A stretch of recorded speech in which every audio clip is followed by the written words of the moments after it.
here. I'll go first on the wins. I just had another like 2-hour talk with Jay Abraham's daughter yesterday, who's his right-hand man, and they're all gung-ho about what I want to do for him. So that could be the easiest $1 million plus deal I'll ever do in my life. Selling Jay Abraham to Jay Abraham's buyers shouldn't be too difficult. And they've already said, oh, we wanted to do what you were talking about for a while, but nobody's taken the initiative. So we're happy to just let you sell all our shit by direct mail. And all I'm doing, which is a real key, is up-leveling buyers, which is different than trying to convince strangers, right? Like these are, if you will, like you know, using Christian's metaphor, these are people who've already eaten at the restaurant and like the food, and we're just inviting them to come back for a big party. We're not trying to pull strangers off the street and say, come buy this. So, and then the other thing is he's got, you know, $250,000 products of which I will be an affiliate for, and you don't need to sell too many of those to move the needle, you know. So I'm excited about that. But, you know, having said that, actually today's talk is going to lead into it when we get into it in a second, but it's a lot of culmination of little habits, because Barnesy, for example, was on me, and Pendrikas as well, watched me strike out for more than a year on this stuff to get there, right? Like it doesn't just come magically out of nowhere. Who's going to win? Probably smaller than that, but I'm happy to hear it. I closed a fairly large website deal. Is like $8,000, so not too bad, but I'll take it. So oh yeah, those add up, by the way, and if nothing else, you know, they give you breathing room to be able to run ads and do the other things you want to do and all those kind of things. I hear a screaming child in the background. It's part of the ambiance here. This time it's not mine because I'm at my friend's house. So one of my clients actually wanted another website, so I got that deal. Barnesy making deals happen from his forest lair in Missouri.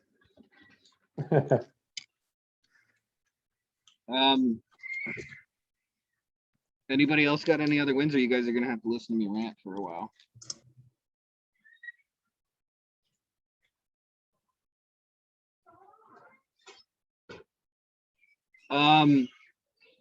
So anyways, I hear angry parenting happening in the background, and I can relate to that whole thing. So I put a little teaser in there kind of on purpose for the one habit that's like basically guaranteed to make you more money. Anybody want to take a guess what it is? Like if you were to do more of something and have it inevitably produce more money, what do you think that habit would be? Just show up. Well, certainly, like I would say, showing up is half the battle, but I'll tell you, just like on a personal level, I spent the first 2 years showing up every day, mostly doing all the wrong things, but you don't know they're the wrong things when you're getting started. So offer.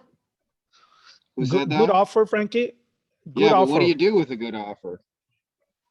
Get it in front of as many as I can. There you go. It sounds so goddamn simple, Tarek, but I'll tell you, there's a lot of reasons why we don't do that. But if you want to make more money, just put more offers in front of more people, or bigger offers in front of the same people. It sounds so amazingly simple, but we don't do this. I kind of was inspired a little bit. Has anybody, by the way, read or listened to an Audible Atomic Habits? Nope. Yeah. A bit of it, yeah. Tarek's listen. I just finished listening to it. And one of the stories they had in the book that I found was interesting, there was a photography class in like some kind of prominent US college. I can't for the life of me remember which one. And the students were graded, their entire class was graded on one photograph that they had to submit and be judged on this one photograph. And the professor took half the students and divided them up into two groups. So one group was responsible for just producing one quality, amazing photograph. That's all they had to do. The whole semester was just make one great photograph. And the other group had to take something like 3 photographs a day and then submit the best one of the bunch. Curious if you guys could guess. What do you think? What if you had to make an educated guess? What do you think happened?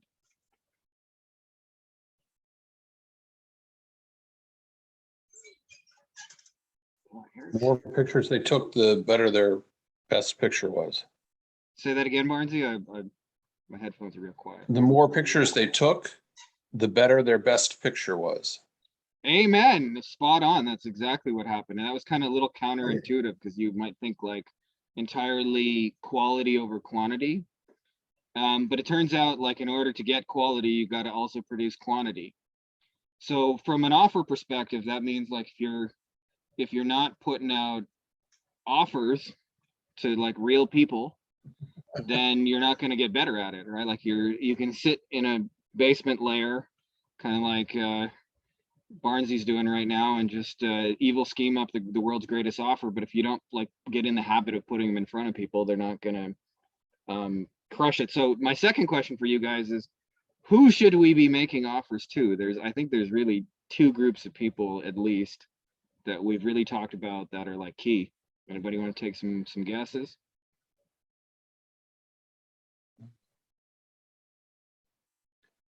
Ideal clients, ideal prospects, whatever.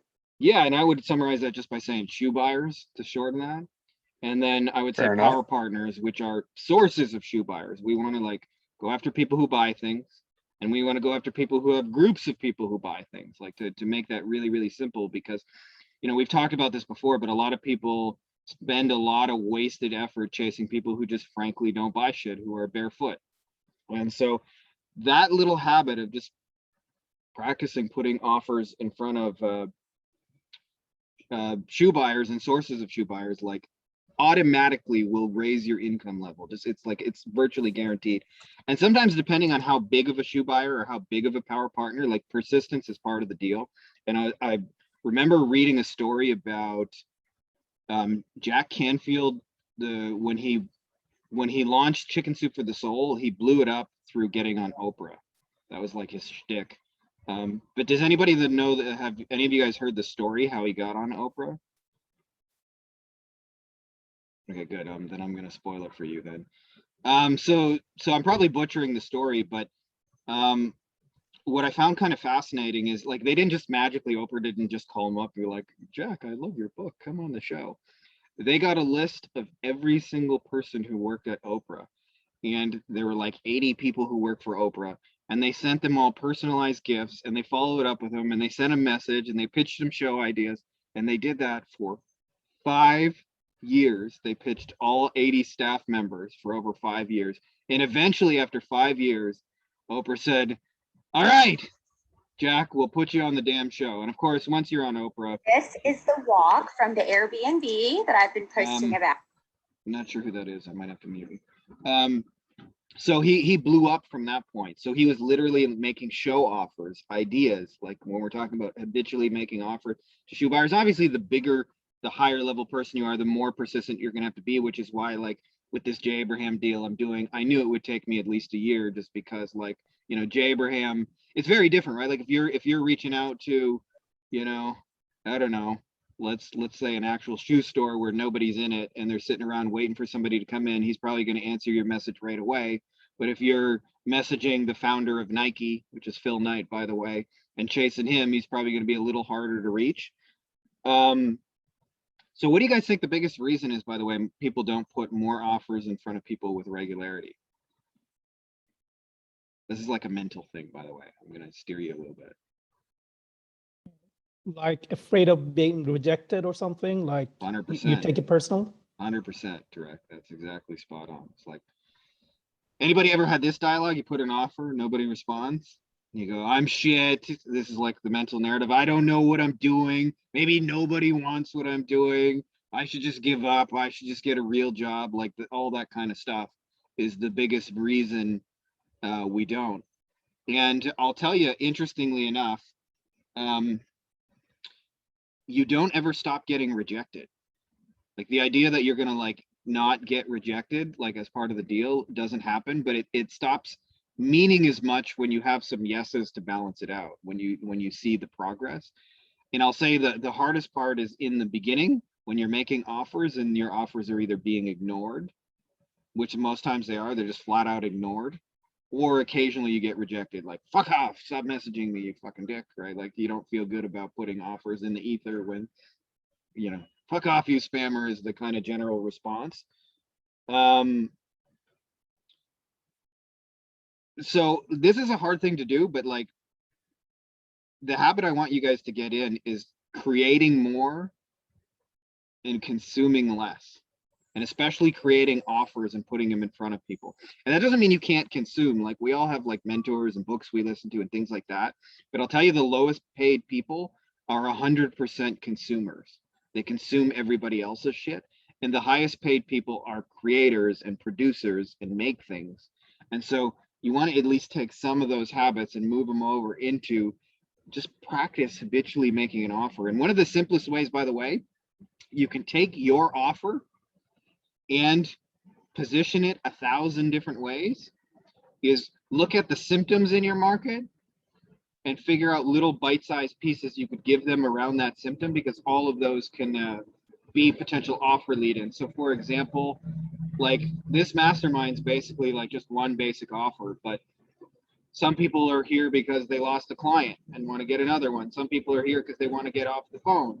Some people are here because their clients kept telling them they got bad leads. Some people are here because, you know, they weren't making enough sales with regularity. Some people are here because they got objections, right? So like the same offer can be positioned around a gazillion different symptoms. So if you ever think like, oh, I don't know how I would keep putting an offer a day, it's just take the same damn offer and position it around a different symptom in your marketplace. And what you'll find, by the way, different symptoms get wildly different results as well. Like sometimes like you're offering the exact same thing to the same people in the same goddamn way, but you position it around a different symptom and a different solution to a problem, and you would be amazed at how much that happens. And then I want to talk just about one more thing. This won't be a super long rant. But someone asked me this week about like, hey, I found like a really awesome ideal client. It was Lana in particular. I think there was somebody else as well, but she found like a yoga studio that owned like 8 locations. And so she was like, that would be badass for me, because instead of having to get 8 clients, I could get 1 client. So there's only 1 person to communicate with, 1 potential headache, but I would get 8 locations and I would get paid for 8 locations.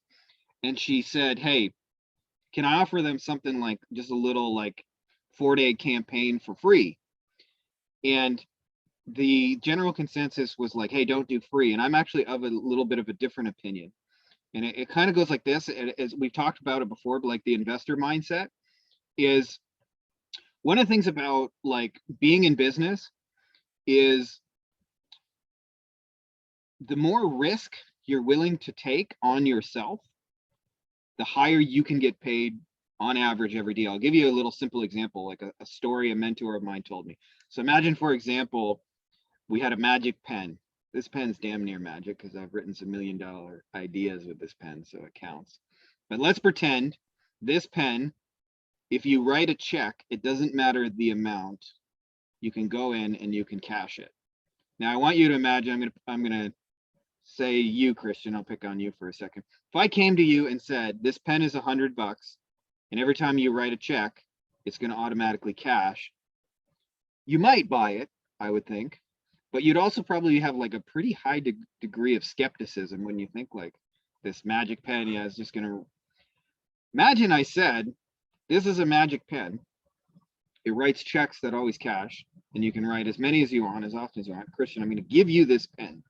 And the only caveat is every time you write a check that works, you gotta pay me 40%. Now, imagine in both cases, it actually really does the job. In scenario 1, I'm gonna have a hard time getting somebody to pay me $100 because I'm asking Christian to take all the risk. In scenario 2, Christian will fucking happily give me 40% of millions of dollars or trillions. He's probably gonna have like an evil website lair over there with just minions cranking out. What's the name of the platform you use again, Christian? Sorry, I forget the name of that. Duda. Duda. He's going to be cranking out Duda websites, probably take over the whole damn company from there. So what we want to think about is like managing risk. And the way you manage risk is really, really simple. So when you put together a deal, when you're wrong, you lose a little. And when you're right, you win big. So in the case of Lana's stuff, I'm like, think about the smallest campaign you can make that would work the fastest for these people. And that's not going to take you a lot of time to do. And so in other words, the worst case scenario is you run the campaign, and you waste an hour or two. That's the downside. You waste 2 hours. Who here hasn't wasted fucking 2 hours prospecting in their life? Like pretty much all of us. But the upside, if she gets it right and they're happy, they'll probably give her all 8 locations to manage, right? So again, small downside. So in her case, I would say, if you're going to do that, just ask to be paid after the fact. But still, like the more you set up these small little managed risk situations where your downside is minimal, but your upside is maximal, it's the equivalent of like having a coin that if you flip it in the air and it lands heads, you have to pay $10. And if it lands tails, you make 1,000, right? Even if it's landed heads 7 times in a row and you owe $70, keep flipping the damn thing over and over and over and over and over. So I know that's probably like one of those like overly simplistic kind of rants of mine, but if you put more offers out there and you manage your risk so that you're not on the hook for giant things and your upside is really maximized, and you manage that internal, like, I'm shit, nobody wants what I want, offers, like that rejection state, you cannot help but have more money show up in the bank account. It's literally impossible. If you make offers and you manage the risk and you manage your own mental state of thinking, I'm terrible because nobody wants, and we intuitively know how to do this as kids, by the way. When you wanted to make more money as a kid, I'll tell you what we do in Canada, and the American equivalent is mowing lawns. But in Canada, winter rolls around, it fucking snows, and people have driveways full of snow, and you get out your shovel as a kid and you knock on the door and you go bang, bang, bang, bang, bang. Do you want me to shovel your driveway? And people will, probably about 50% of the time you knock on the door, say, yes, please. And at the end of it, they'll usually pay you 10, 20, sometimes even like 30, 40 bucks to shovel their driveway because they didn't have to do it. But what is that in a nutshell? That's going to somebody and making an offer. Like, it's not really like a super complicated thing. And I'll tell you, where people goof it up is they do a lot of things that in practice are not that. They'll update their website for the 4,000th time. They'll work on a video that nobody's going to see. They'll sit and meditate under a forest and imagine having gazillions of dollars. And all of those things are like, can be useful. But when you need to just like put cash flow in the bank predictably, like it only comes from putting offers in front of people. Like it's the most surefire, predictable way to have it happen again and again and again. And so the reason I told you those, the Jack Canfield and the Jay Abraham story is to realize that like those aren't like magic. It's not like Jack Canfield just got lucky and Oprah called him up. Like he literally must have made, if there's 80 people on staff and he made offers and bought them presents and pitched them show ideas, even if he just did one show idea a month for 5 years, that's 60 offers he made the Oprah show to be on their show. And on top of it, like worked on bribing the shit out of them so they would feel guilty about not booking them. Right. So every one of those like presents in a way could be considered like an offer. Right. So that's like if he sent them one gift a year to those 80 people times 5 years, that's like another 400 offers. So like to get on Oprah, like just make 500 really irresistible offers to Oprah until she can't ignore you.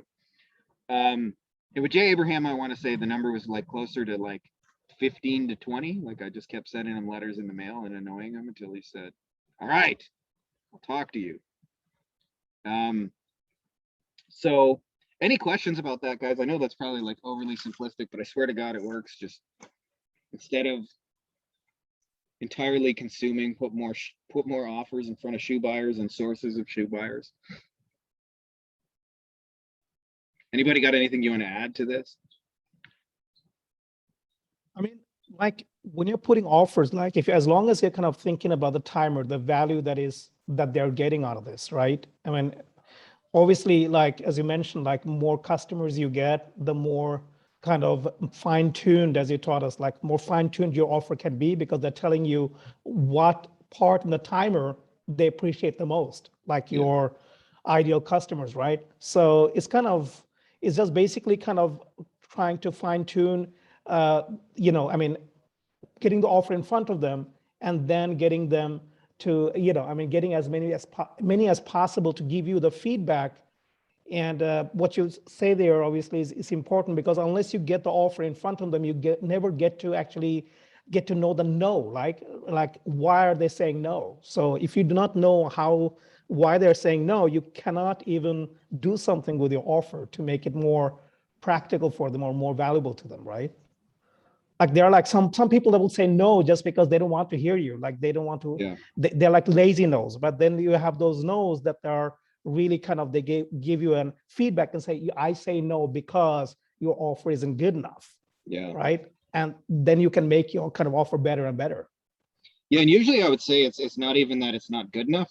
There's always, we talked about it in another call. There's always like 1 to 3 sharks or objections for everyone. So I actually just encountered one the other day. And once you know what the sharks are, by the way, like big ass paydays are on the other side of that shark, because you know how to let it go.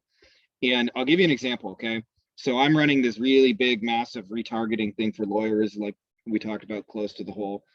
And I'm still like in the beginning stages of it, of getting traction, but I'm really, really excited about it because it's the easiest offer I've ever had to deliver, right? Like, never mind that it works, but from like a delivery perspective, I basically like set up the campaigns once and just leave them.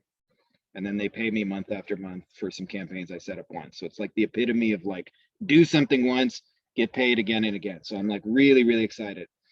And so I was talking to a guy who I specifically picked out because I know he has like 10,000 visitors a month at least. And this is like targeted legal traffic. So that's like, those are all people who've like, he's not actually far from Eric there, who I saw snuck in the background, in Corpus Christi, Texas. It's just a couple hours away.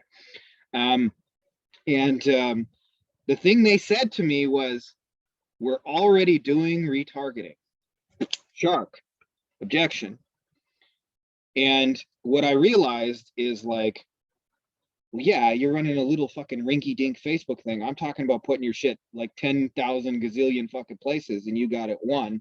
Like, we're not speaking the same thing. But now that I know what that shark is, I can say, hey, even if you're doing retargeting, this is the difference between, you know, running one little bus stop ad and being Morgan and Morgan. Like, they're night and day difference. So now I know how to address that. And so I'm reasonably sure if that's the only shark, there might be 1 or 2 more. But if that's the only shark, like, big paydays are about to follow for Frankie Finn, and big paydays of do something once and get paid again and again. And the beautiful thing is, I set up the campaigns, they're always driving new traffic. So the retargeting campaigns are always being seen by someone new. So I don't even have to like do all that much with it. And then as far as your other point, Tarek, on the timer thing, for some of you guys who don't know, I'll just recap. Timer stands for time, identity, money, energy, and reputation. And what they are is those are the 5 reasons anybody's ever going to say no to you. And they're also the reason somebody's going to say yes to you. So like, if you get an objection, it always really falls into one of those things. Even like when they say, I got to talk to my partner or whatever, it's really one of those 5 things that is underneath it. And what most of us focus on when we create offers is M, the money piece. I'm shooting you guys the finger, not intentionally. That just happens to be the middle of timer. The money piece, and it's actually the one, if you want to get like high-end, really badass clients, the one you should focus on in some ways the least. Because if you shout, I'm going to make you a whole bunch of money and get you a whole bunch of clients, in general, who does that most appeal to? Right? The people who ain't got money and who ain't got clients and who don't have any traction. So like, when I see somebody who says like, I'm a 3x your business, right? If I'm got a little rinky dink $1,000 a month coaching business, 3xing my business sounds very possible. And so I'm gonna like raise my hand. You want 3x my business? If I'm running $100 billion company, I do not think you're going to 3x it with a Facebook ad. I'm real sorry about that, but you aren't going to come in and like, you know, triple 3M's production because you figured out how to fucking run a retargeting campaign. So it tends to, the M thing, if you focus too much on the M quadrant of timer, or the M piece of timer, a lot of times you'll end up attracting bottom of the barrel broke people. That doesn't mean like rich people are opposed to making money, but I'll tell you, as a starting place, if you think about how am I going to save them time and energy and make their lives easier, you have a lot more success. And I'll tell you, in the case of this, like a lot of you guys have come here, one of the biggest reasons you came here, because you fucking hate doing phone calls, just like I do, right? Like it's a time and energy sink. Like, I don't know if any of you guys have ever done like a gauntlet of phone calls, like where you have like just 8 hours straight of sales calls, especially like when you get a funnel performing. And if you get a funnel performing really well, you can set up your life so you have like 8 hours of phone calls every day. And you're just like anywhere from 4 to 8 hours a day on a call. It's very draining. And what you realize too is when you get on the phone with a lot of them, I describe this as like if you could measure their temperature in terms of like out of 10 for how warm they are to working with you, 10 being they're already pre-sold, want to buy your shit before they get on the phone, and 1, like, I don't even know who the fuck this person is, I ain't gonna buy their shit. Most people get on sales calls, if you in a traditional funnel, are like 3 out of 10. And so you end up chasing people a hell of a lot, as where when you start to get away from phone calls, the only people you really end up talking to are the 7s, 8s, 9s, 10s. Like I talk to a lot of people who are just like, all right, I'm gonna do this. Like recently, Rolf, you come to mind. You had watched some Jeff Miller stuff. You're probably a good 7 before you watch it. I mean, you had some questions and things you wanted to know and you wanted to sleep on it. But I wasn't like there trying to go, okay, well, let me tell you about our 1, 2, 3 step loom system. Like you had some familiarity with it. And so like from an offer perspective, that's time and energy, like the time and energy of not doing phone calls. And if you look at the other pieces, like from an identity perspective, is like, who wants to be a fucking salesperson? Like, did any of you guys get into this to be a salesperson? I didn't.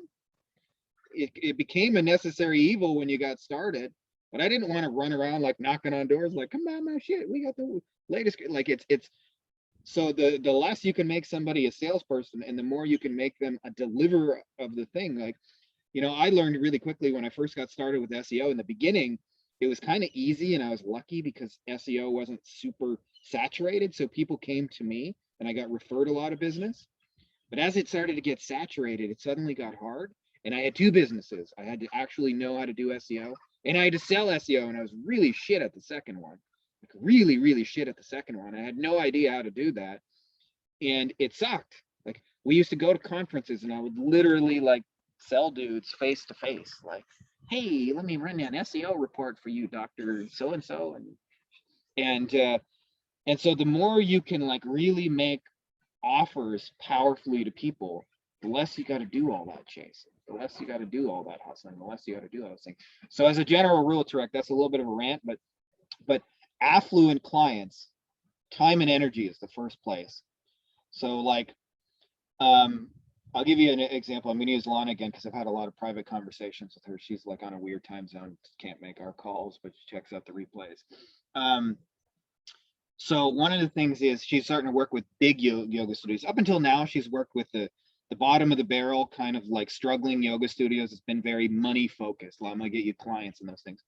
Problem with those people is they're like struggling for cash flow. So they remind her every 5 minutes that they need this to work right now, today. And even when it works, it's never enough. It's never fast enough. It's never cheap enough. And so like, it's hard to like feel good about charging money when you know your clients are broke and struggling. And now she's starting to go after like the higher end, big, successful yoga studio. And so they don't have like money challenges in the same way. So when you think of like time and energy, what they're doing though is chasing people on the phone. They're following up. They have people text them and say, I'm interested in your yoga studio. And they disappear off the face of it. They don't want to do that shit. They don't want to hound people to join a membership. They want somebody else to do that for them. So the time and energy component is I'll just take all that off your plate. And almost always when you come to those time and energy components, buenos dias, it's like what you're taking away from them rather than what you're adding into the offer is as a starting place. Is like, what piece that they don't want to do am I removing?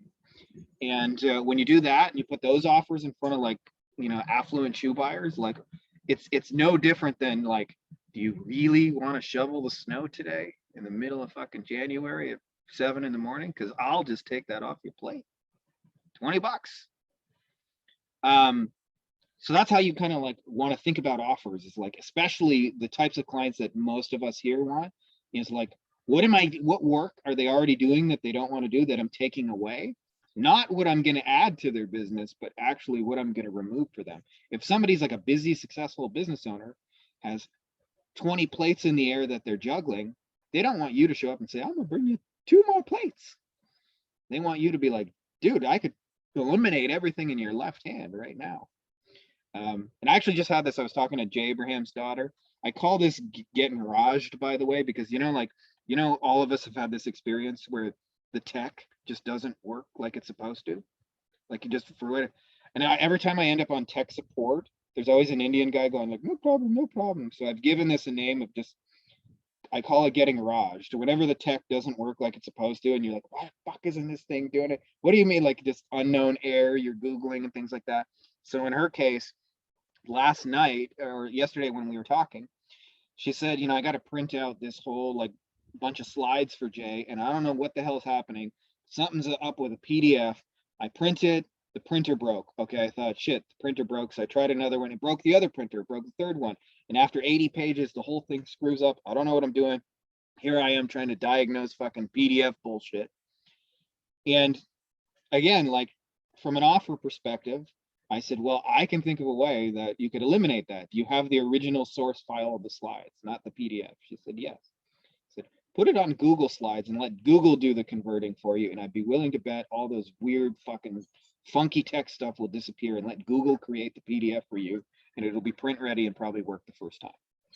And she's like, holy shit, that just might work. And she tried it, and lo and behold, it worked.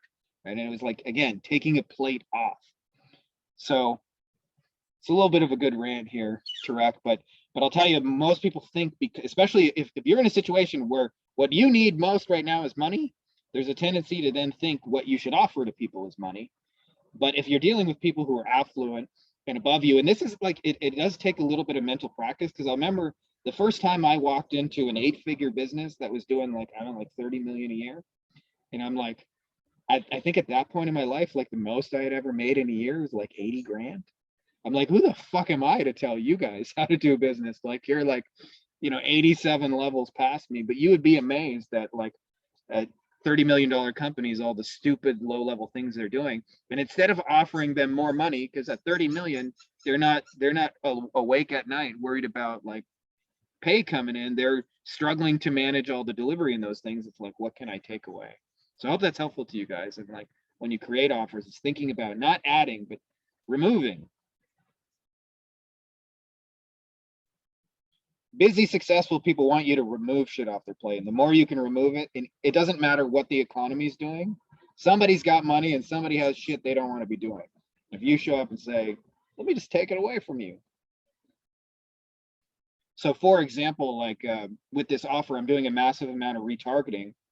This could be positioned as, well, one of the things they have to do is somebody submits a form on their website and they call them, and you know what happens if they don't answer? Call them again. You know what happens if they don't answer? Call them again. If they're a good law firm, they'll call them probably a dozen times. But do you think they really want to call somebody a dozen times and hound them and follow them up? Or if I said, hey, we can use the magic of the internet and follow up with some of those people so they come to you on their own, come back willingly, would that be cooler? Let me just take that off your plate. Don't chase people. I'll chase them. I'm a professional chaser.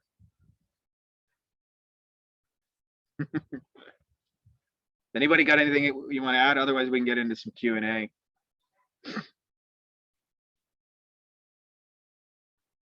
But I can't stress this enough. Like, practice putting offers in front of people and ignoring your sense of rejection. And inevitably, more money will show up in the bank account. It's like, it can't help not to. You'll have delivery problems in a matter of like 90 days if you just do that consistently. And you don't need it to do it every day. Like, I know a lot of bro marketers will tell you like, just hustle, man, get out there, do that shit every day. But just practice doing it with like semi-regularity is enough, like consistently doing it. If you don't feel like doing it for the day, don't beat yourself up because like you didn't put out 100 offers or whatever. But as a general rule, I'd say like 100 is a good number. If you spend $100 a day in paid ads, or make 100 cold outreaches, or 100, you go into a group with at least 100 people and put an offer in front of 100 people, doing it one to many, you do that, it's going to work out for you.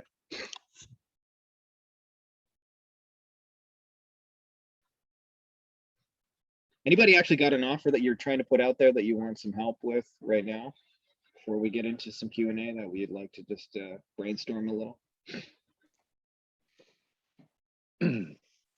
I might take a crack at that. I might have to pull up a few things. It's Justin over here, one sec. Yeah, Where's my video at? I was just working on some it's all right. We client can just stuff. look at your still pretty face. Oh, look at that GQ looking motherfucker. Where am I? Oh, I'm over here. How y'all doing? Woo, you got some waves. Good. We're all antisocial internet nerds over here, so a wave is no. Yeah, I've been going over some of the stuff as I craft my offer, and was into it this morning looking at the plan template for Loom Videos doc and the membership. Quick question, because there's like some good examples there. Your two examples, Frankie, your new example. I guess you might have just recently updated that, right? I got a Mexican driving by shouting that he's got water for sale this evening. All right, if you got to go get that water, go get it. I'm a little thirsty right now for chasing. And then there's what's this? Kyle's master plan, right? Yeah. And I think Kyle's master plan is a little bit more. It's probably not necessarily the approach that I'll follow, but because I am going to be going a little further from the hole, and it is a bit more, of a commitment. Mhm. What was my question on that? Is, let me just pull up what he's got there going on. Do you know if Kyle's using that in the same way in terms of like a hand raiser type of method, or he mentions in that video, it's more of like his sales guys using it?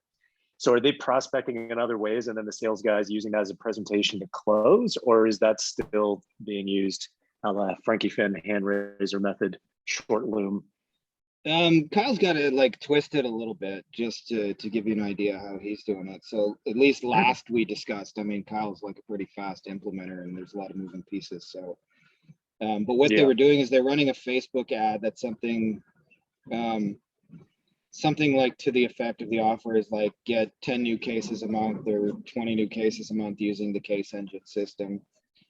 And then they're requesting like a demo video. So he actually does a 2-call close, which and part of the reason why he does the call is because they're going straight from cold ad to marriage. There's no build up. So there's a little more nuance because if he was going cold ad to first date, you probably could get away with it. And you can still actually, by the way, you can still sell marriage right away. But usually I find if you're selling marriage right away, it definitely helps to have worked with a few of your ideal clients where you really know who they are and to show up to the table with like lots of proof elements. Like I've done this for so-and-so, I've done this for so-and-so, and already have that in your marketing where you can just like, like just hammer them with case studies and testimonials and that kind of thing. So what he does in the first call, is they speak entirely about just share your goals with me. What are you guys trying to do? And all that kind of stuff. And they get that dialed in. And then they have a second call where they go through and then do the demo video where you saw Kyle's thing. And it's customized to whatever they just told him on the phone call. Hey, you said your goal was to get an extra 10 cases a month. Here's how I'd get you 10. If they say 12, it says 12. If they say 4, it says 4. If it says I'm trying to compete with the 800-pound gorilla in my market, Eric's crushing me. So say here's how our plan for. So, look, I just saw him flex too. So it's all a little bit personalized to that, and for him it allows him to have like salespeople that aren't like super aggressive, and because like nobody talks about this, but you can make sales and do so at the expense of your reputation, like real fast, especially in like small niches where they'll say and do anything to make the sale, but then they don't have delivery in mind. So they'll, set you up to be burned on that side. And so how Kyle gets away with that is it's the first call is just, let's figure out our goals together. And then the second thing is let's present our solution to you. And a big part of what makes that video work, by the way, is the little touches that have gotten him, like we've talked about, one of the key offer pieces is the new and exciting. Like as long as you're selling to humans, new and exciting will outsell. I've heard that before. So Kyle's got SEO. SEO is the least new and exciting fucking service on the face of the earth. It checks every box for I've heard that before 1,000 times. And so Kyle's had to create little pieces to differentiate himself. And one of the things that he does is they do press releases as part of their SEO packages. And so he shows them examples of what it would look like for them to be featured in the news. So again, we talked about dramatic demonstrations. So there's a big difference between saying, I'll get you in the news, and loading up an ABC website and photoshopping in your potential client saying, this is the kind of stuff we do to get you ranked. This is you on ABC. How cool would that be? This is, and again, he doesn't say I'm going to get you number one. He photoshops them into the number one spot and says, you're down here. What I'd like to do is put you here, right? So when they're looking, you're above all those competitors. And again, he also has another dramatic demonstration in there as well that I'm probably, I have to think about what it was, but there's 2 or 3 of them where they can see that, and then there's a differentiator. So that's how he's doing it in his funnel. It's the same kind of principles though, just applied in a different kind of format, which is, so they raise their hand for an offer on the Facebook ad. So like there is a hand raiser there. Then the call is to kind of personalize the offer to them, and then they go straight to the marriage pitch, and the marriage is loaded up full of dramatic demonstrations that the lawyer can go. And the key piece we had to most work on with that together is the new and exciting, because like I said, SEO is like, they've heard SEO, believe it or not. If they've been in business 10 years, they've heard SEO 100 times a week. And if you really add, like, do the math, they're getting pitched SEO 100 times a week. In a year, that's over 5,000 times a year. If they've been in business 10 years, that means they've heard SEO 50,000 times. So if you show up and say, I got SEO in your 50,001, you're gonna have a really hard time selling that. But if you have differentiators like, yeah, I know you've done SEO, but have you done it with PR? Have you done it with our review system? Have you done it with like the complete comprehensive?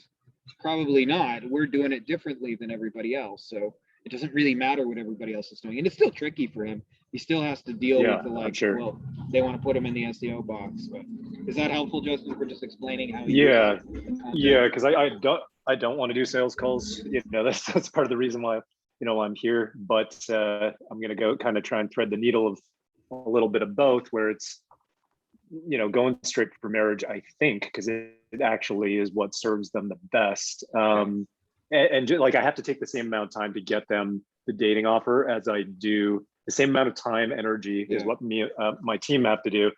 The exact same thing to get the result, because this specific result involves us doing a little bit of heavy lifting, like getting them those, you know, 2 introductions to top architects and designers, and getting those to come in to become repeat clients. It's an involved process.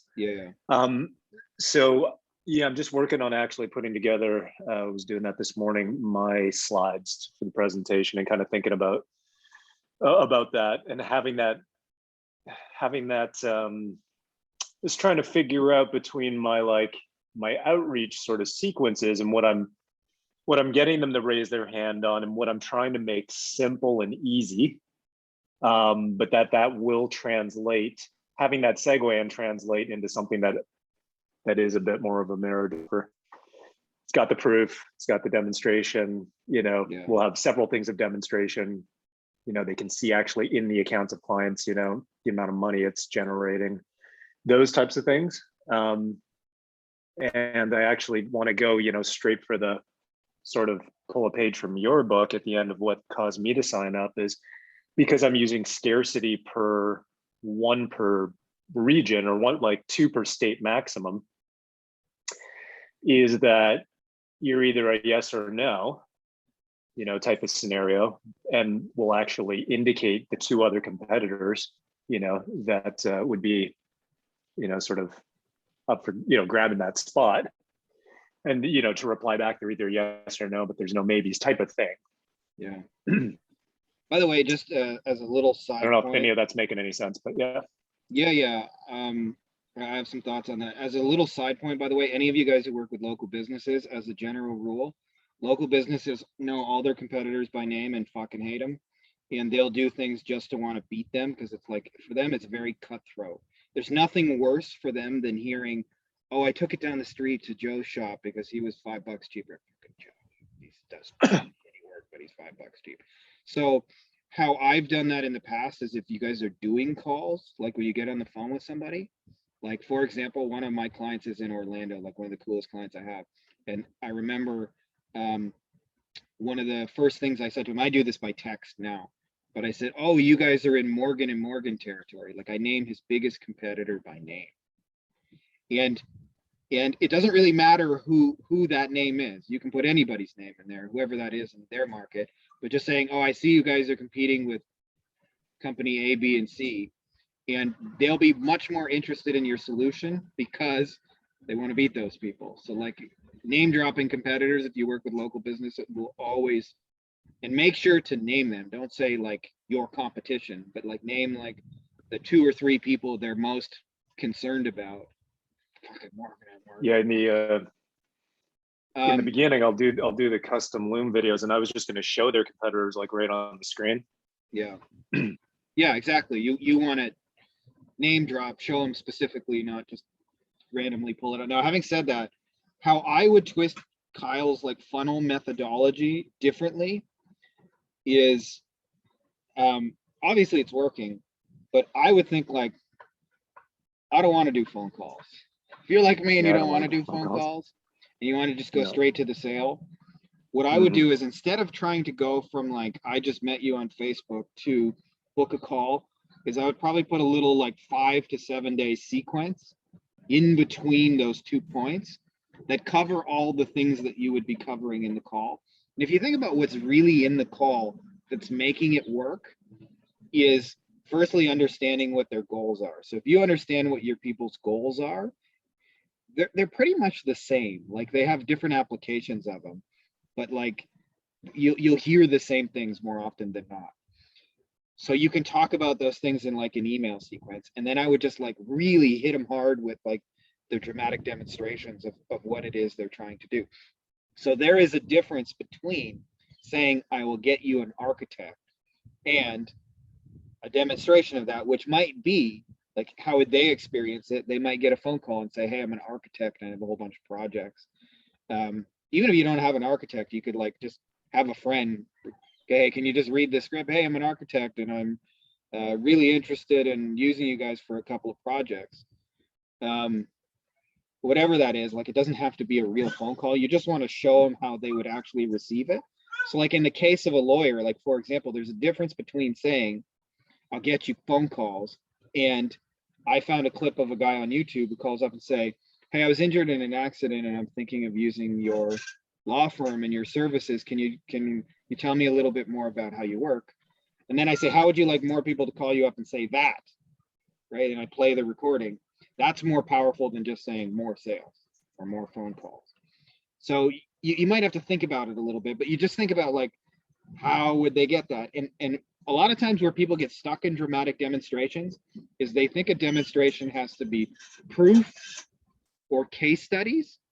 And those are really fucking awesome when you got them, but they don't have to be those things. You can make, like, Mhm. for example, Joseph comes to mind, like he was helping e-commerce stores, or still is for that matter, to make more sales. And if you just say more sales, you sound like every other person shouting, I'm going to make more sales. But we just asked the question, like, how does an e-commerce person know they made more sales? And what he said is they all got a Shopify app. Barnesy can confirm this because he was big into e-com for a while. And whenever you make a sale on the app and they all check their app like 20 times a day, it rings like a cash register. It goes ring, ching, ching, ching. And so anytime they hear that ching on their phone, they know they just made some money. And they know they just got a customer. And they know something cool happened in their world. So rather than say I'm gonna make you more sales, is the beginning, his dramatic demonstration is to show a Shopify app and play that sound.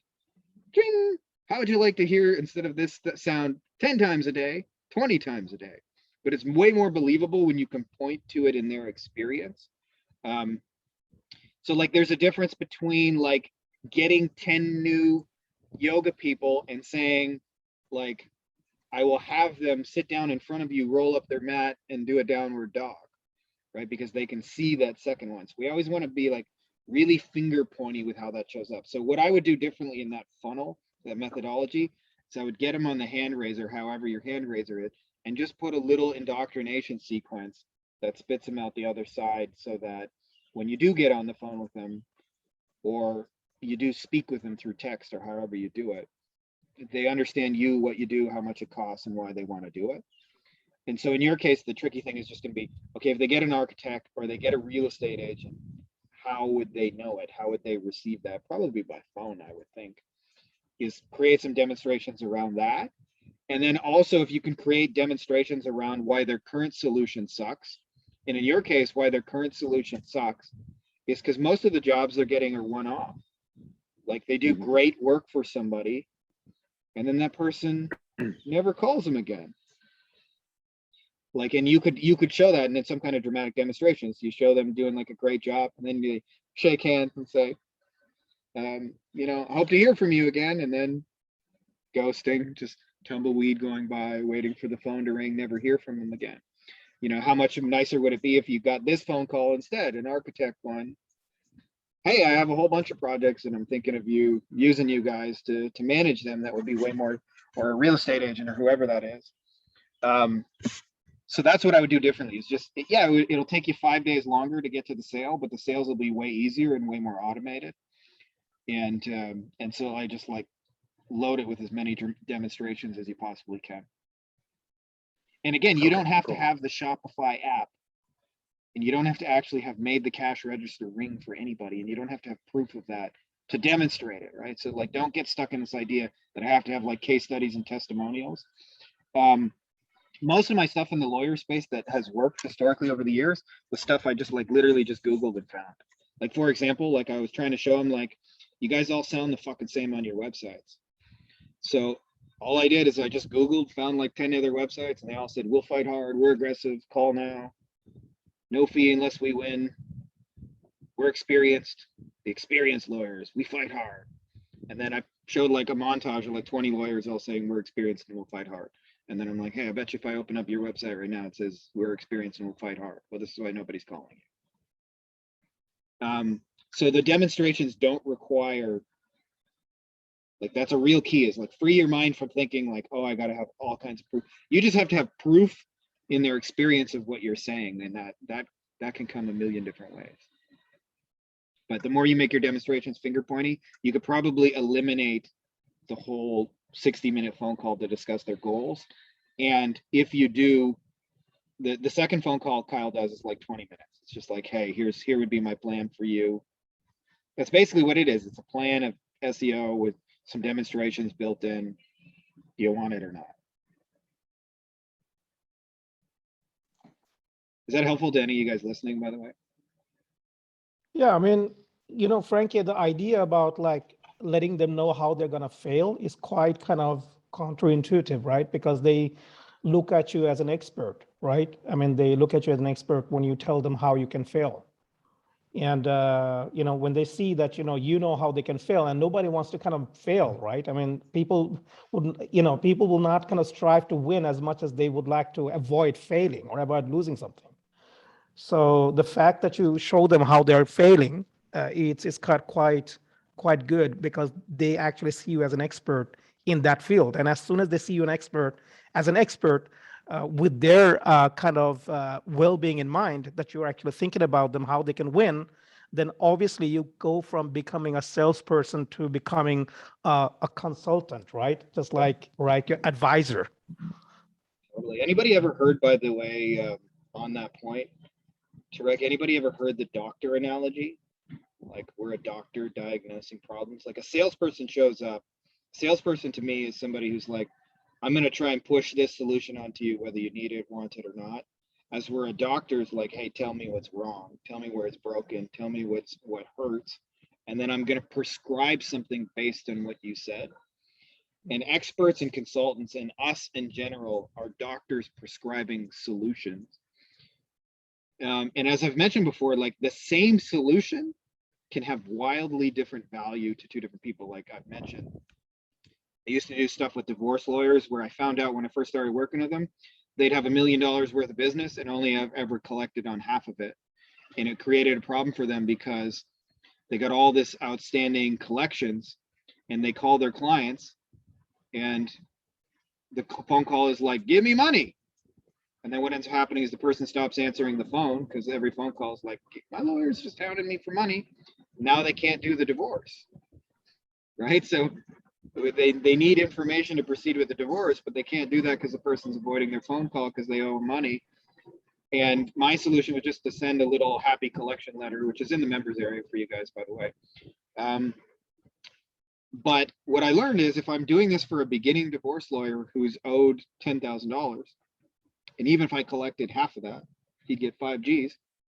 It's very different than somebody who's owed $500,000.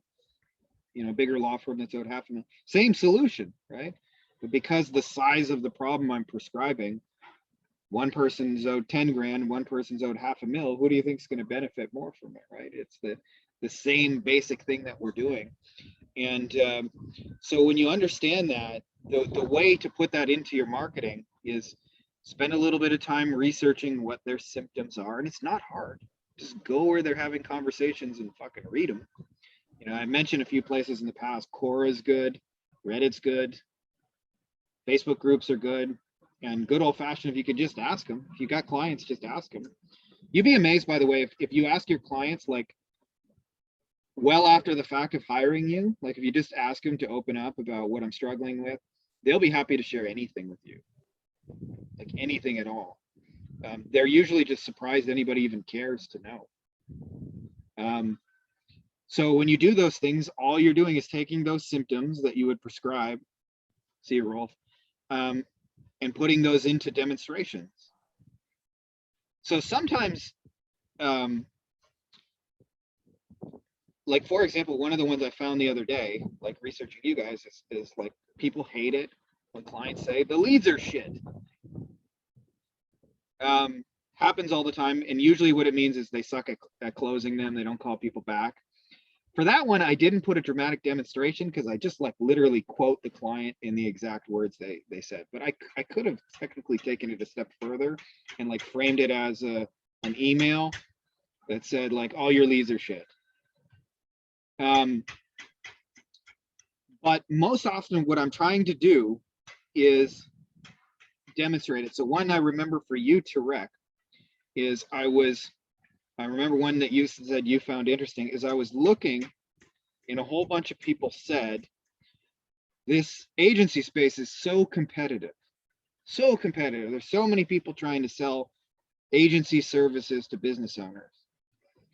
And I agreed with the general sentiment. And you know, most businesses that are worthwhile to get into are competitive. If it wasn't competitive, you should run because it means nobody's making any money. But I thought, how could I demonstrate competitiveness rather than say competitive? And so what I did is I knew a lot of my people in my group do Facebook ads. So I just Googled, we do Facebook ads. And you remember the image, Tarek, I'm sure. And it was like a gazillion people saying, we do Facebook ads. Now that's a demonstration. I do not have to have case studies and results and proof to just show like, hey, in case you didn't know, Facebook ads is really fucking competitive. There's only 8 trillion fucking search results on Google for people who are competing with you. Good luck with trying to sell Facebook ads as Facebook ads.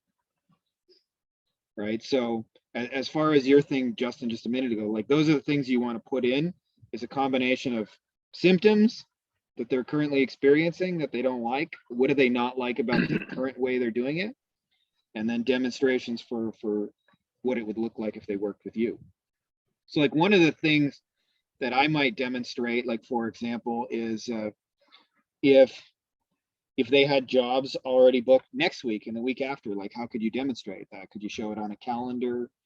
I don't know off the top of my hand, but like one of the benefits of your solution is the difference between get a one-off customer, which is what everybody else is selling, or get somebody who's going to send you a job or two every week forever, right? Like those kind of people are way better. So how would I show like future? And I'll tell you like one of the ways, and I've built this in my agency now, like, and I didn't have it in the beginning, but it's way cooler to start the money or the month with money than it is to like be worried about where your next sale is going to come from.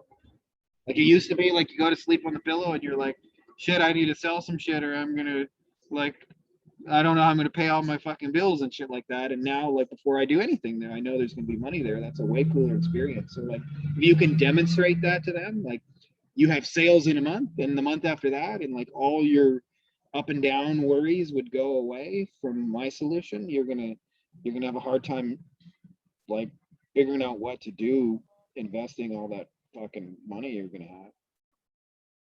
But call Eric. Eric's got like at least 20 ways to help you multiply that shit. Nice, thanks, Mikey.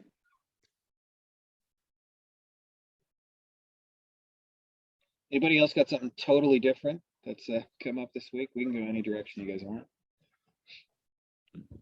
Frankie, I was thinking about like when you're sending a Loom video, you know, I think I talked with Michael for a while back, and I was kind of thinking about that when you're sending Loom video, there are some platforms that enable you to get a message from a client. So under the video, they can actually send you a message, right? Or they can say something. I don't remember the platform, but anyway, it's easy to find out. But the thing is that I was thinking about like when you are offering a website to a cleaning company, like, would you kind of let them know that, hey, if you like what you're looking at, then just send a message and then we can kind of take care of the details or find out how the delivery system works or anything like that. Yeah, I would do exactly that. And actually one of the benefits of Loom, by the way, one of the secret hidden features of Loom that I think is actually the most useful is that Loom tells you when somebody's watched your video. I don't know if you guys use Loom, but Loom sends me a message and says like, someone watched your video, especially if it's a personalized video. Like if I send a video for Tarek, just for Tarek, and it says someone watched your video, I know that someone was Tarek because no one else would be watching that video. So it makes it very easy to diagnose the sales process because there's only a couple of scenarios. Scenario one, they haven't fucking seen it. So if they haven't seen the offer, then your only job is just to give them a friendly little nudge to watch it. There's scenario two, they watched it and they don't want it. And then your job is to try and figure out why, just to get them to be brutally honest. Like, tell me what's not cool about this. And then scenario three is like, you know, obviously they do want it. And that one I specify like, so I have it set up right now to where they watch the Loom video and then it says, fill out the form below and contact us and let us know. And I do that on lead pages. But even without lead pages, I've done it where you just say, if you want that, send me a reply message and let me know and I'll get started on this, or we'll, you know, whatever, I'll send you a payment link or whatever the next step is for you. So you can definitely like, you know, do it that way. But the cool thing about Loom is the biggest scenario you're going to deal with actually that trips it up is you sent it and they got busy and they just haven't watched it. And so that's like the biggest thing I deal with. It's just like, and I usually use humor, by the way, to like deal with that scenario. So I assume they're busy as the reason they didn't watch it, which is actually like usually true, by the way, if you're dealing with the right kinds of business owners. And so I'll just, I have like two go-to. Sorry, go ahead, Tarek. Yeah, would you recommend using that kind of reminder payment, non-payment reminder with this kind of, you know, the solution from a Joe Polish thing, right? Would you recommend that, using that kind of in that? Yeah, like it's like, as long as it's funny, right? Like, connect them together, right? You're going to be, you want to like not be annoying, like, dear sir or madam, please see my proposal. So what I typically do, and there's lots of ways you can twist this, but I have two go-tos. I use the Lassie and the alien joke. Okay. So the Lassie version looks like this. Hey, Tarek, I noticed you haven't checked out the video yet. And a little dog came to me and barked twice. So I'm deeply concerned that you fell down a well and you need some help. Just have the dog come bark twice more if that's you, and I'll come get you. No, I'm just kidding. I know you're busy. Here's the link one more time as a reminder. just like friendly reminder kind of thing. And I know that because Loom hasn't sent me a message to say Tarek watched it. The alien version of it's the same basic message, which says, "Hey Tarek, I noticed you haven't watched this video. I'm deeply concerned that you got kidnapped by aliens, and I don't know if you know what happens next, but when they pull out the ray gun, you might want to like start covering up the old butthole. I'm just kidding. I'm sure you just got busy, but here's the link over here. But seriously, if you are kidnapped by aliens, let me know and I'll come get you." And I just do like little human, and you can like twist it any way you want, but it takes the angle, it presupposes the reason that they haven't responded is they're busy, and it works wonders. So if you're dealing with that scenario, just to get them to watch it. And then what ends up happening is Loom will send you a message and say, so-and-so has watched your video. It's a little trickier when you're doing it at scale and you're driving gazillion people to one video, but usually by then you've diagnosed it kind of one-to-one. Like for example, my recent video where I found out they say, well, we do retargeting. Now that I know what that objection is, I'm going to fucking destroy it. And so now I can do it again, one-to-many. If they watch it and you know they watched it and you know they're not interested, this is what most marketers, by the way, will fucking do anything to avoid talking to people at all costs. And we want to be anti-social people that just have money show up at the bank and all those things. But in order to get to that point, the best thing you can do is in the very beginning is lean into conversations as heavily as you possibly can. So if like Justin just like rejected me horribly, there's a tendency to like personalize that. But what I actually should do is say, hey, Justin, I sent you this video and I saw that you watched it, and obviously I get it wasn't a fit for you. If it's okay with you, I would just love your brutal honesty. Can you tell me like why it wasn't a fit for you? And Justin will reveal some objection. By the way, 95% of the objections that come out of this, and we don't think about this, they are not objections to you or your worthiness or all the things we make it about. They're almost always objections about your plan, right? Your plan to get them the result. Oh, we already do retargeting. You think a little $5 a day rinky-dink fucking Facebook retargeting ad is the same as like me like bukkakking you all over the internet? It's not, right? But that's an objection to the plan. That's all they're saying is like, they're not saying, Frankie, we don't like you, your shit, your methodology, I don't trust you. They're saying, well, we kind of already do that, right? And so that's the funny thing is we almost always personalize this rejection. And I would say like 19 times out of 20, the objection you're going to get has to do with your plan. We already do SEO. Oh, we've kind of tried something like that with Facebook ads. It didn't work for us. Oh, we have that scheduling app. Oh, we use this for that. And so you want to figure out what those are. I'll give you another example just so you guys can kind of see what these objections look like. A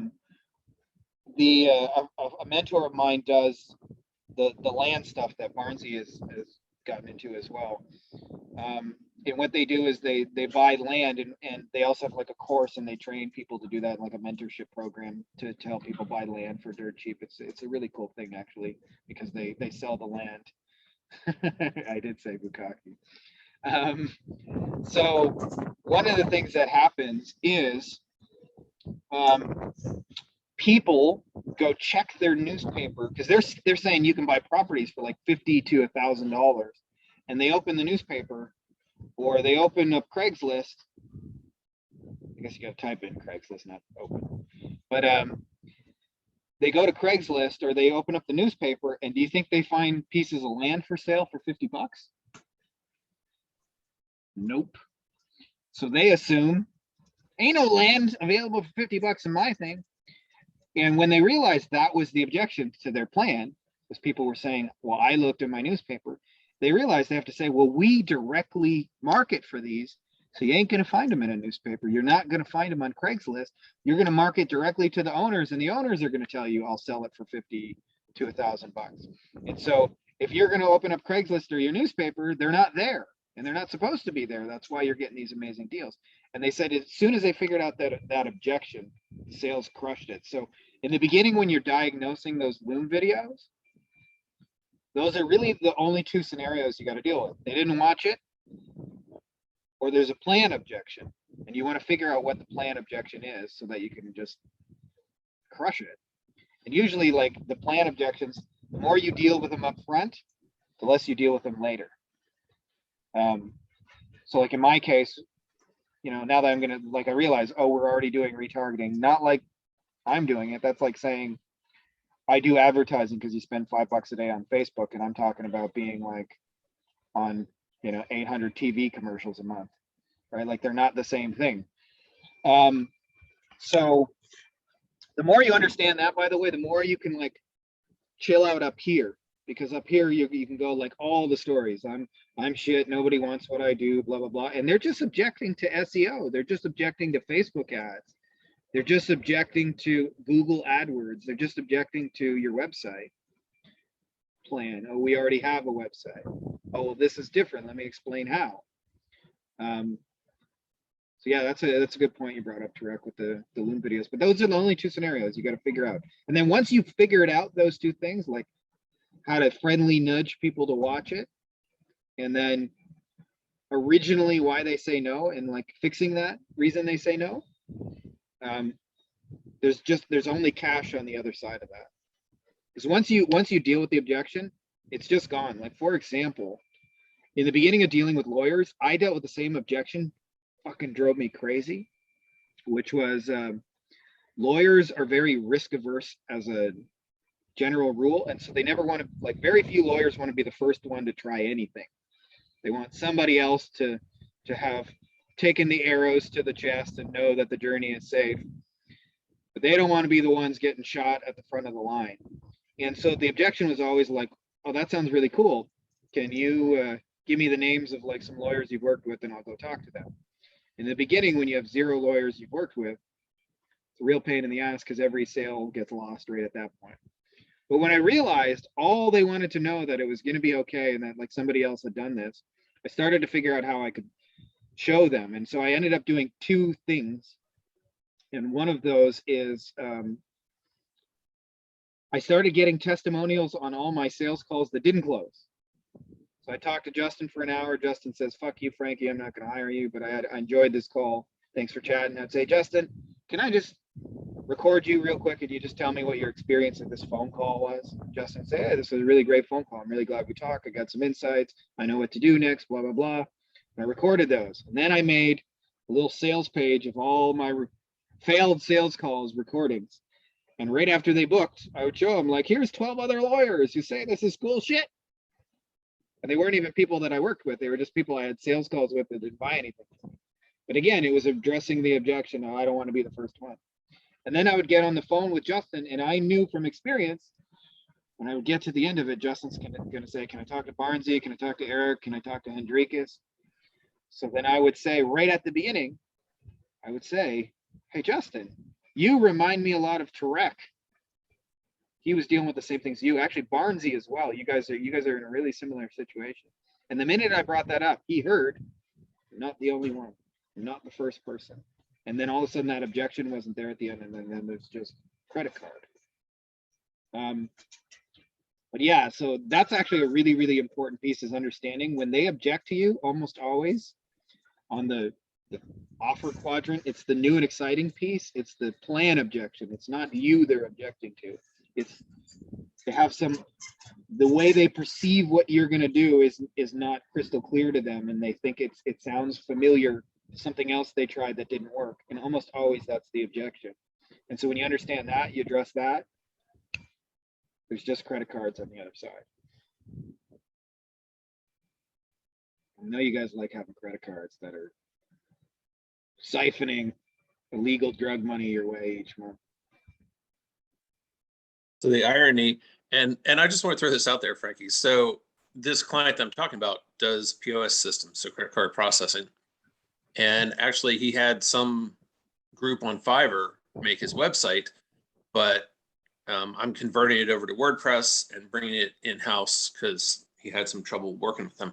And as you're talking about all this, I'm thinking about the website. I'm like, it looks nice and everything, but it's bothered me the whole time because it doesn't apply any of these principles of, make sure that you show the people what they're going to get, right? It's got the price there, but there's nothing showing, hey, these people used to pay $1,000 in fees. Now you can pay $100 in fees, or, something concrete to make someone use this thing. And so there's been an awesome call.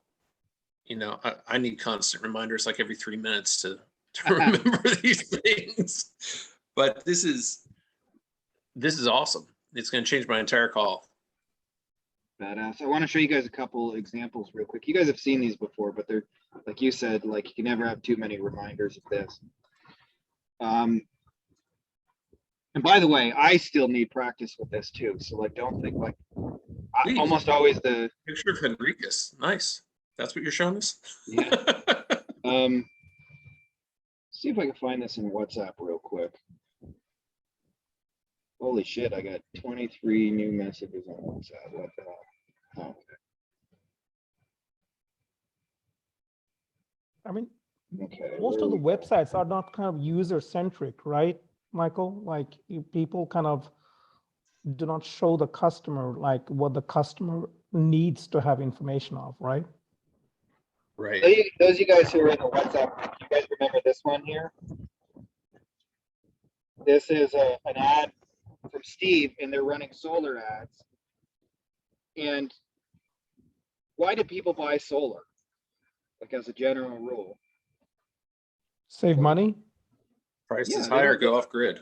They don't want to pay the fucking electricity bill anymore as a general rule. And so it's one thing to say you'll save money. That's what most people would do. Save money. The reason this ad is crushing it, if you look, it's a guy holding up his electricity bill and it's fucking nothing. Right.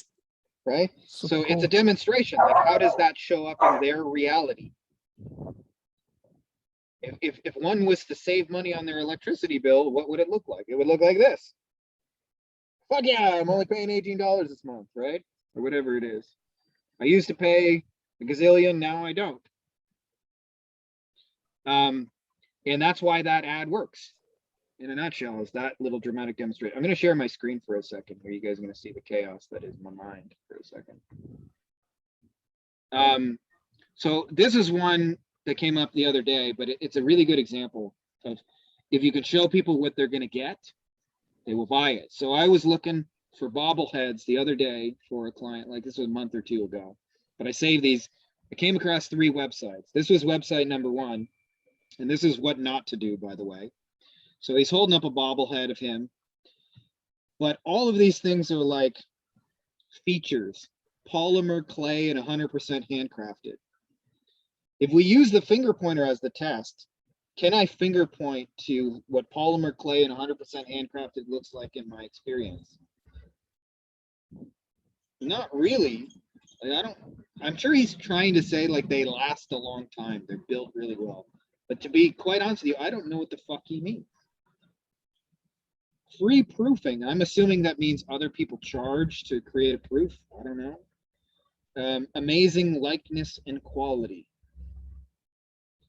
Handmade time, 3 business days fastest.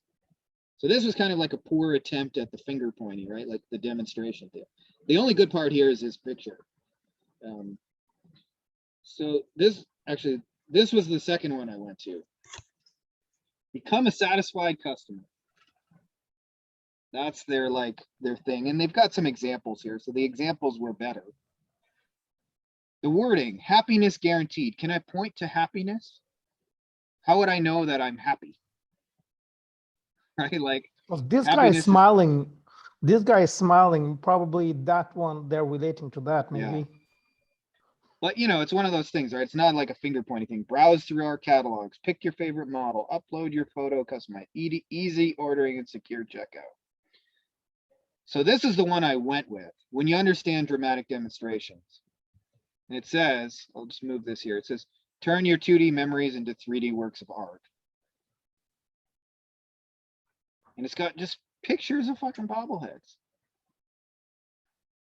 And a price. I really like the one over on the right where it shows the picture on the dude's phone and then beside it, it shows the bobblehead. Yeah, totally. I'm with you. I mean, because that explains it, because none of the others told me how to do it. And I'm like, I've never made a bobblehead before. How the hell am I supposed to do this? Oh, if I have a picture, I send that to you and you take care of it. Sweet. Exactly, Barnesy, right? Yeah. And it makes a like you get that in seconds from that little image right here. That's really, really powerful. So we want to think about doing that in our offers as well as wherever possible, like demonstrate what you're doing instead of saying it with words. Because if you say it with words, this is what you do. Amazing likeness and quality. This is demonstrating amazing likeness and quality.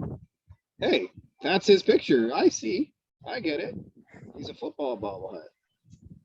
Right? And these people, believe it or not, are saying the same thing.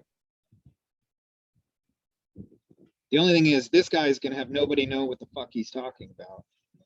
And these people, because they're showing it visually, they thought about how would a person know in their experience that it's amazing likeness and quality. And like you said, that's really, really, so these guys got my business. They're probably more expensive too, because I'm like, oh, that's what I want.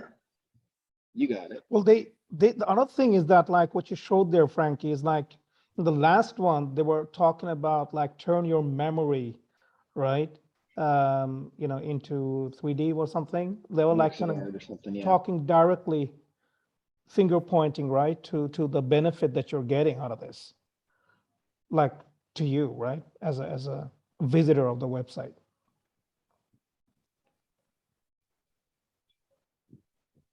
The more you do this, the more you can show people either symptoms or the result that you're going to create for them, and the more you can show that visually, the easier and easier it gets to sell people.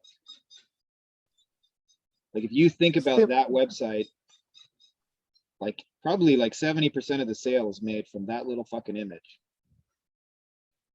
I'm 70% of the way there.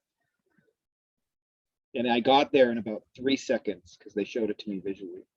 So that's the question I asked myself. If this was a movie, how would they know they have more sales? Or if they're experiencing a certain symptom, and the symptoms I think are just as important. I'm going to show you the one I've probably shown you guys a few times, but this, like, it really, makes the point.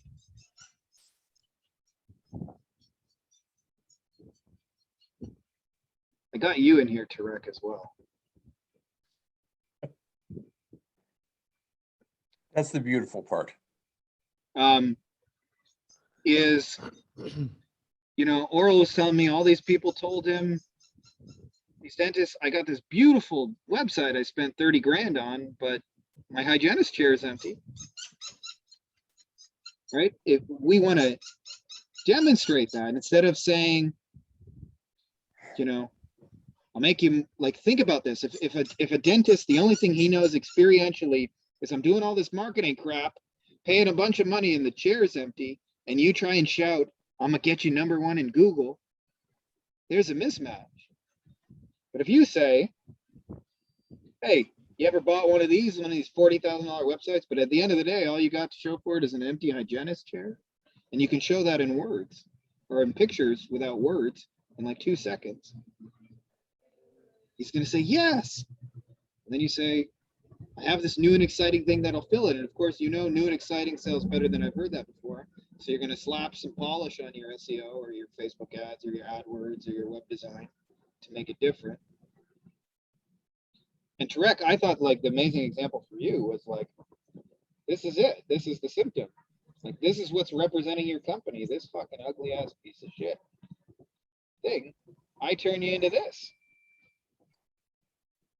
Like, yeah, technically those are both websites. But which one do you want representing you in the world? Yeah, that's a good one. It's about signaling, right? I mean, what kind of signal do you send out there in the world, right? When you're making website, like when you're like, that's the first place your customer looks at, and what signal are you giving to the customers, right? So just like you mentioned there.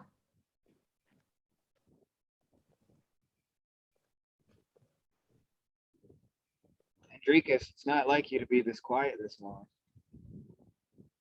Not on camera. I'm just listening to everybody. I'm sitting here in the background working on some stuff. So Cool.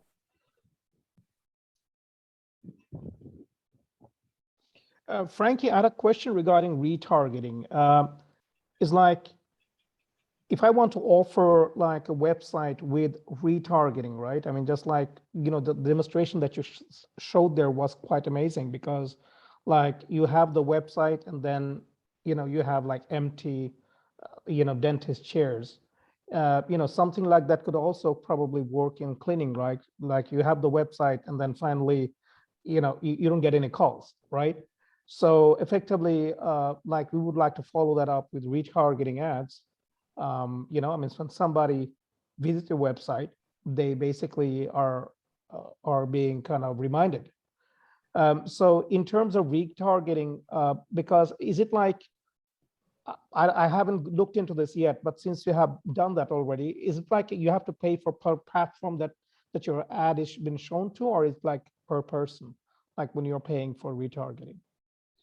You just pay per person, but it's generally like really cost effective compared to other stuff they're doing. Like it's different, obviously, market to market, but in my case, like lawyers spend $100 to $200 per click in Google AdWords. And what ends up happening is only like 5% of those clicks convert. So they're spending like $1,000 to $2,000 just to get somebody to like sign up with them. The retargeting part of it, I spend about $5 a day. Okay. Like it's really not a lot, because I'm not trying to reach a gazillion people. I'm just trying to show display ads to a small group of people. And by the way, while we're on the subject of demonstrations, this was the one I actually just did yesterday. So this is the lawyer I showed you, Greg Herman. So this is actually Greg's website. And I say, normally what happens is 95% of people don't call you to go into this black hole. What I do instead, when they leave your website, boom, look, there's Greg everywhere. And again, I'm demonstrating retargeting rather than saying the word retargeting and assuming they know what I mean. Hey, Tarek. Yeah. I'm not sure if you're using that, but this I think would be great for what you're talking about, right? If you're trying to market to cleaners and say, look, I do retargeting and do this. The other thing, I don't recall seeing this, but what are the pictures of their problem? Your problem is you've got people sitting around waiting to do work. Your problem is you've got equipment sitting in the closet, kind of like the empty dentist chair. What is the problem? And do you? I don't know if you've got photos of that, but that would be great. That's a good one. Yeah. That's a good one. Yeah. That's very, very spot on. Or there's nothing. I'm glad I made that whole thing up. Yeah, no, I'm sure that's, like I think that's a good one. Yeah. The successful companies you want to deal with, Tarek, I'm sure they have occasionally crews of people that they don't have jobs to dispatch them to. Yeah. And they lose those people because good people are not waiting around, right? If you don't have enough jobs, they would go to some other company that has enough job for them. I'd say an even So bigger you lose pain people. point for the owner is you got to pay them. Like they want to get paid 8 hours a day and you got 3 hours worth of work for them. Like that's why the hygienist chair is such a painful problem, because the hygienist makes like 80, 90,000 a year to stare at an empty chair. If you work that out hourly, it's like 30, 40 bucks an hour. You got 3-4 hours of the day empty. You just paid a dentist $200 fucking to stare at a chair for a hygienist. But yeah, as far as this, like, if I say retargeting and just assume they know what I mean, and I'm doing a different kind of retargeting where I'm putting it everywhere. I like the fact, Frankie, like the way you talk about it, like your customers, you take into consideration their level of kind of understanding, right? I mean, their language. Because if we say retargeting, right, they probably don't understand anything. But the way you show it, it's like you really take into consideration that what language do they understand, and do they understand my messaging? I think that there is a lot of tripwires, marketers fall into, because tripwires they basically stumble upon, because stumble at is that they use languages that customers do not understand. Yeah. I'll tell you where people use it the most is on feelings. So I'll see people like always the litmus test for me is the finger pointer. Can you point to it? If you can point to it in their experience and show where that is showing up, what a lot of people do is things like, are you feeling stressed out, overwhelmed, or frustrated? Feelings are not like finger pointy enough. It's almost always there's something they're frustrated about, and you are far better pointing to that frustrating thing and letting them feel their own frustration than just asking them. I remember seeing a dating ad, and it said something like, are you frustrated? Are you lonely? Are you blah, blah, blah? It was a friend was running it, and they're like, nobody's responding to my ad. And the few people I get are shit. And we created something, I remember, it was a little demonstration. And all it was a girl who's like a really successful business owner, entrepreneur, whatever, by day. And then she goes home and she's swiping on her phone and she's like, they're all fucking losers. Loser, loser, loser, right? And that was it. And that was the demonstration, just like swiping. But it comes from like, that's how you point to it. How would you point to you're not finding somebody that is appealing to you? And it was very, very key because the woman in the video was like a very successful professional. Like she wasn't just like looking for anyone. Like it's not like she's struggling to get laid kind of thing. She wanted like her dream man, whoever that was for her. And she clearly wasn't going to find it on fucking Tinder or whatever those apps are.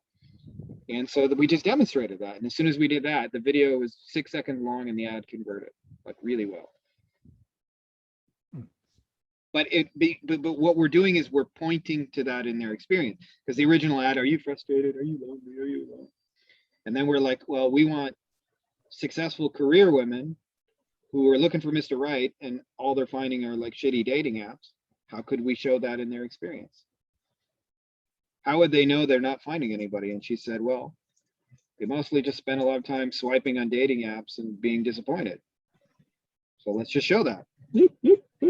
All right, throw the phone away.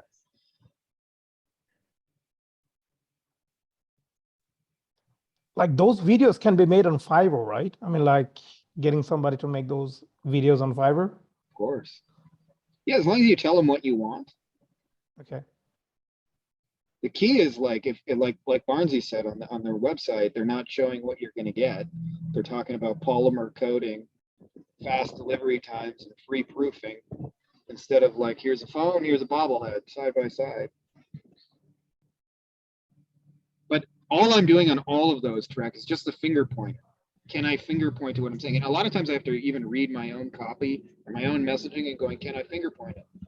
And this actually happened with the retargeting. I'm like, shit, they're not going to know what I mean when I say retargeting.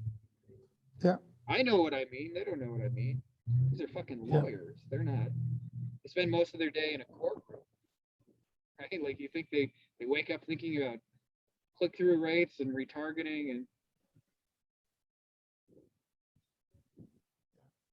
Language is important, no doubt.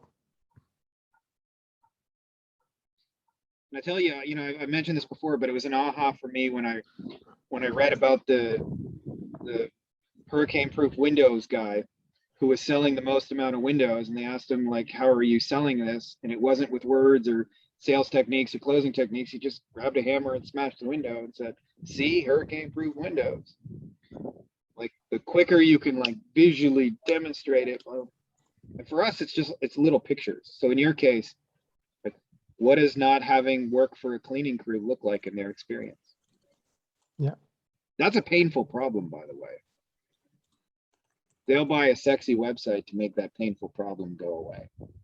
Or you've got on your website, like you have the ability to do custom quotes. Yeah. As where probably the phone call they're getting again and again is, how much does it cost to blah, blah, blah? can you give me a quote on blah, blah, blah?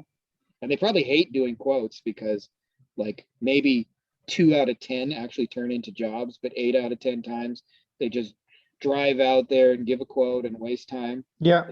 How could you demonstrate all the things they're doing now? Like we started talking about, if you can show the things you're taking away from them, which is phone calls they don't want to have, driving to places, writing up a piece of paper, handing it to them, and then fucking never hearing from the person again. Yeah. Like if you can show those things in sequence, like real fast with visuals, tell me how often this happens. Somebody calls you up, says, can I get a quote on blah, blah, blah? If you You could have to drive actually like even yeah. have a phone call where it doesn't even have to be a real client, just record a friend saying, hey, I was wondering if I could get a quote on getting my blah, blah, blah cleaned. And then right after you say, and then you go drive out and you show a cleaning van driving, and then you hand them the invoice, and then sitting around tumbleweeds waiting for the person to call you back. And then you just end up having crews standing around doing nothing. Show a cleaning crew holding their mops, doing nothing. Yeah. And what if instead you could have, you'll make the sale in about 15 seconds. You go, I want what this guy has. And I only take 25% royalties, just so you know.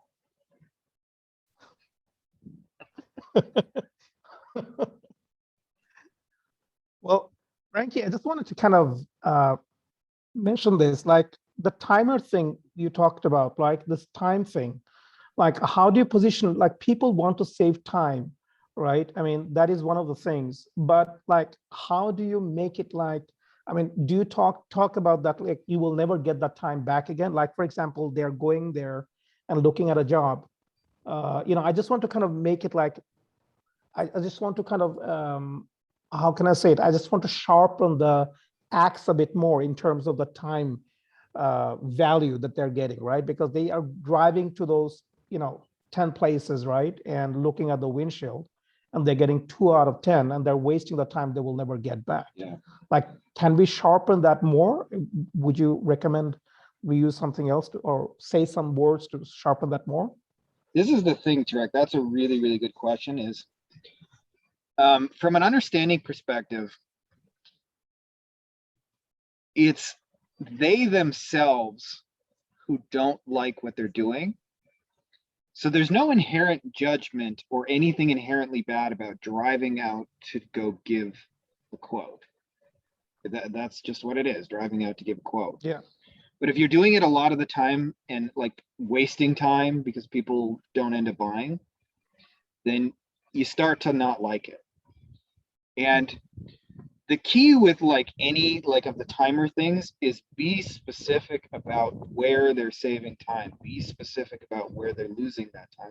So like, Okay. like to give you an example, in my world, rather than say like it'll save you time, I just show sales calls because most of my people hate doing sales calls. And one of the ways I show that is, let me see if I can find the demonstration I've used for that.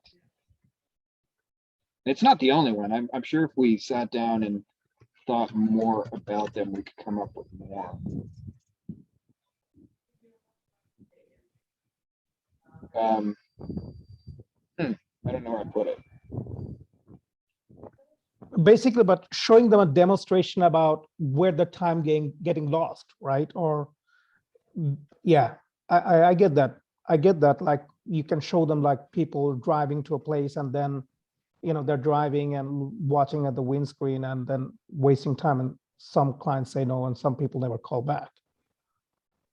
So I'm going to have to describe a demonstration because I can't find it in my notes. But I had one where the way I showed them sales calls was when you have a lot of sales calls booked, they're on your calendar. So Yeah. you go to Google Calendar and there's sales calls and there's 90-minute blocks booked. So I just showed a screenshot. Yeah, I remember of the that. Right now, again, there's nothing inherently emotional about a Google Calendar. But if you're doing a bunch of sales calls and you don't particularly like them, and most of the people aren't buying from you, and you feel like you're wasting time and you'd rather not do them, and you'd rather just tell people, that image will cause an emotional reaction in you. Hmm. And it's the same with your people, is you don't create the emotions, you show them the circumstances in which they're already emotional about. And that's how you sharpen the saw, is by being accurate in those things. Got it. So when you show them the things they're doing now that they really don't want to be doing, and almost always for all of us, it revolves around selling. They don't really want to be selling themselves. They don't really want to be quoting jobs. Like if you could show them, this is the old way. Get a phone call. Hey, I wonder if you could give me a quote about blah, blah, blah. Sure, can you tell me about it? Then they drive out, then they look at the room, and then they write up a piece of paper quote, never hear from the person again. Like, and I would show all of those visually, or ding, Turex website. You can just click the button, get a quote, spits it out. Yeah. Like, just think about, we talk about taking things off their plate. Just think about Yeah. mentally all the things you just took off their plate. A lot. Yeah, the book that you referenced, I think couple of, I think couple of like calls back, which was that like making a grand slam offer. That was so good. Like what the one that you referenced, like looking at all the problems that they're having, Yeah. and then solve that and take it off their plate, basically. Yeah, and like you can always take all of their symptoms and turn it into a demonstration. Let's pull one up right now, because I'll show you like what we could actually do.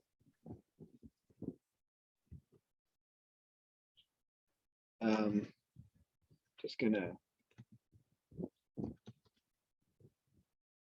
see if we can find one. Usually if I troll Jeff Miller's group for a minute, I'll find some kind of something. So I'm going to show you this. This is in real time. If we don't find something perfect, it's because I'm a terrible human being. See, I'm Facebook and their pop-ups. But like most times, so this is all I do is I go to communities where they're having discussion, and I'll just look for the questions that get asked, especially the ones that get lots of traction. But so this is just a guy introducing himself. All right, here we go. Here's a real painful problem. I've spent $300 to $1,000 per day on Facebook for the last 6 years with great ROIs. I'm gonna add this guy as a friend, actually. In March to April, Facebook started sending crap traffic to all of my campaigns. I have relatively few iOS 14 customers, so I could see my results being impacted some. Definitely not going from plus 200 to 300% to 70 to 90%. I've had 2 dedicated Facebook marketing experts since then. Neither of them have been really able to help. They seem incredibly confused. Is there someone I should be talking with about how to get things back on track? If so, who? So there's an assumption built in this guy's paradigm, by the way. I don't know if you see it, but I'm curious to know if you see what his assumption is. Is it like he thinks that somebody can solve it, or is it like he thinks that Facebook is the only way to get clients? Yeah, he thinks Facebook's the only way to get clients, and he thinks the problem is iOS 14. I'm not even saying he's wrong, but I'll tell you, if you run offers on Facebook, every offer has a shelf life. Every one. Like you're never going to just like set it and forget it forever. So the fact that he was crushing it for 6 years tells me it's probably more about the human side of it, where it's like people have seen this offer a whole bunch and it's not working as well anymore. And his gravy train is starting to dry up, but he's probably got a shitload of customers. But if we were creating a demonstration for Mike or somebody like Mike, and there's lots of Mikes, by the way, who have the same problem where, like, I'm just going to read the comments and I bet you somebody else. That happened with us, and therefore we have outsourced it on Fiverr. That guy provides us targeted leads and converts really well.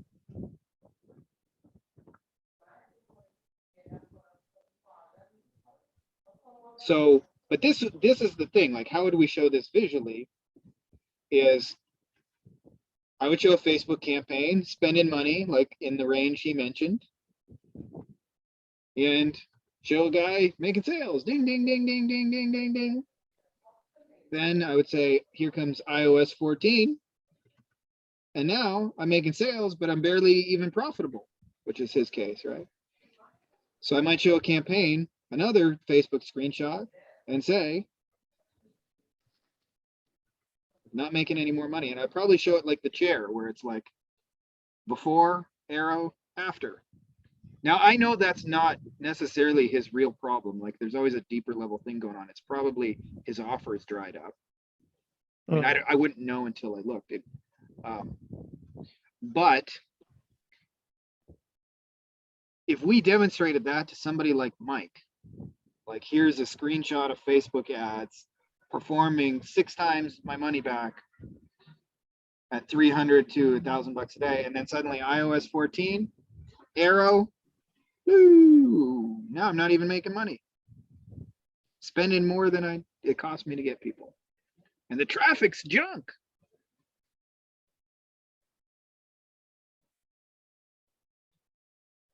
You That think I'm would gonna get some get, attention. Yeah.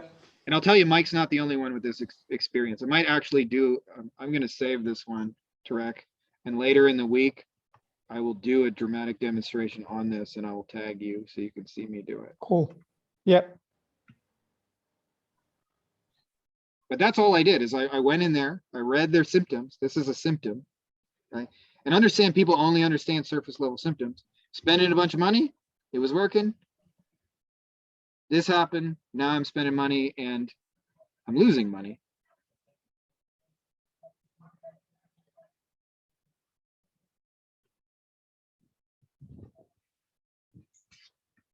Yeah, that cannot be said enough. Like demonstration selling, and like we have to be good at this, seriously. Like the offer making part and showing them what they're gonna get, like the reality of it. That's so critical to kind of be reminded. It's like too easy to forget. Yeah. Quite amazing. Hendrikus just had to go. Eric, I wonder if you got anything as well, because I got actually duck out in 10 minutes, or we can just Tarek and I jam. I'm actually driving to Cabo to pick up some friends at the airport in a little bit. So great value and a good reminder, Frankie. Yeah, and I honestly don't think you can ever have too many reminders of this, because the more you can finger point to what it looks like in people's experience, their painful symptoms, the more you're just like the more you can show them the chair is empty, the faster they're going to pay you. Like, if you just look at that bobblehead website, the one who understood how to show it visually, they're going to get all the sales. Or a And lion's also share. the fact that you show the way you actually describe the described basically the retargeting, right? They're gonna show up. Like, was that the lawyer itself? Like, who the customer is? The picture Yeah. of the lawyer. This is That's personalized so for him. cool. That's In so the cool. beginning, I usually personalize it for the first few people. And then Okay. after I'll just have one like really badass case study video where I'll just send everybody and say, here's what we did for Greg. Okay. If you'd like us to Cool. do this for you, let us know. Super cool. You see Thanks, my maid Frankie. working hard in the background. This is she also cleans my buddy's place. Super But cool. we have the same woman who cleans our house. Her name's Liz. I don't know if you can see her right there. Yeah. Super cool. You know, do high level work, right? That's what you teach us. Thank you, Frankie. Have a beautiful day. All right, gentlemen, I gotta run. Eric, it's good to see you. I'd love to see you on more calls because you're fucking awesome, dude. So, Take all care. right. Bye. Peace, gentlemen.